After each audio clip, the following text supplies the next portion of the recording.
Navbharat times में आपका स्वागत है।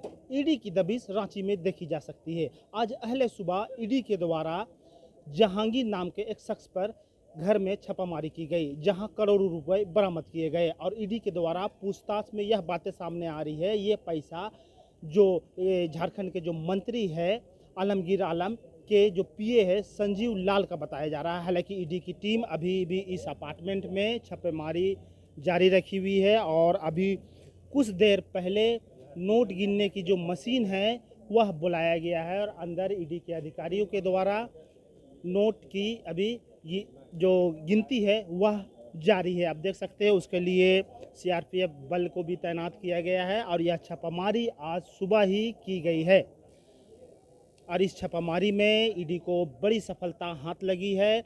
25 करोड़ रुपए लगभग बताया जा रहा है कि 25 करोड़ रुपए लगभग बरामद किए गए हैं।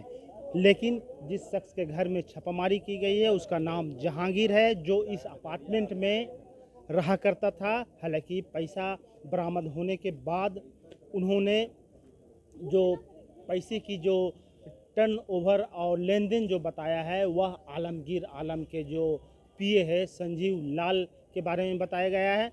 अब देखना यह दिलचस्प होगा कि ईडी के अधिकारियों के द्वारा पैसे तो बरामद कर लिए गए हैं और साथ ही साथ सूत्रों के हवाले से यह भी खबर आ रही है कि कुछ डॉक्यूमेंट्स भी यहां बरामद की गई है।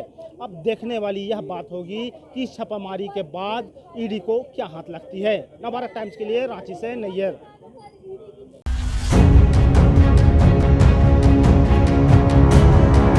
झारखंड में ईडी की ओर से मंत्री आलमगीर आलम के पीएस और कई ठिकानों पर छापेमारी की गई। इस छापेमारी में करोड़ों रुपए कैश मिलने के साथ ही कई अहम दस्तावेज भी मिले हैं, जिसकी आज कई राजनेताओं और वरिष्ठ अधिकारियों तक पहुंचेगी। ईडी ने सोमवार को जिस मामले में कार्रवाई की है उसकी शुरुआत सिर्फ 10,000 रुपए घूस लेने से हुई थी। ईडी ने ये कार्रवाई चर्चित अभियंता वीरेंद्र राम से जुड़े मामले में की है। इस पूरे मामले की शुरुआत 10,000 रुपए से हुई और अब बात करोड़ों रुपए के कैश तक जा पहुंची है। इससे पहले भी ग्रामीण विकास विभाग के मुख्य अभियंता रहे वीरेंद्र राम के आवास से करोड़ों रुपए कैश और कई बेनामी संपत्ति को जब्त किया जा चुका है।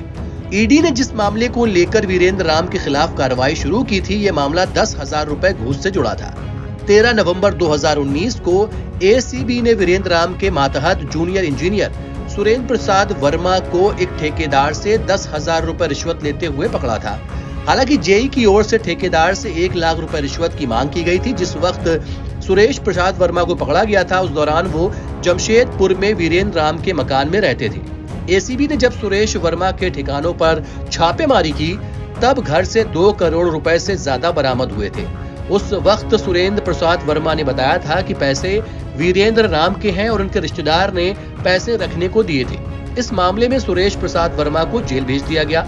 एसीबी ने तब जांच का दायरा बढ़ाया तो वीरेंद्र राम की अकूत संपत्ति की जानकारी मिली। ईडी ने पिछले साल फरवरी महीने में भी मुख्य अभियंता वीरेंद्र राम के 24 ठिकानों पर छापेमारी की थी। इस छापेमारी के दौरान मिले दस्तावेजों के आधार पर उनसे पूछताछ शुरू हुई, जिसके बाद उन्हें गिरफ्तार कर लिया गया।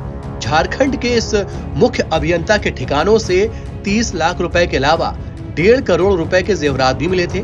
इसके अलावा ईडी को उनके 100 करोड़ रुपए से ज्यादा की चल अचल संपत्ति भी मिली थी।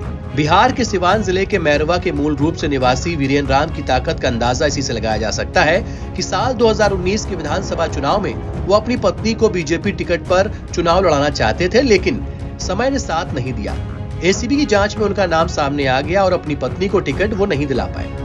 वीरेंद्र राम ने ही ईडी को बताया था कि एक मिनिस्टर के यहाँ रिश्वत का पैसा पहुंचाया जाता है। इसके बाद झारखंड के ग्रामीण विकास मंत्री आलमगीर आलम का नाम पहली बार सामने आया।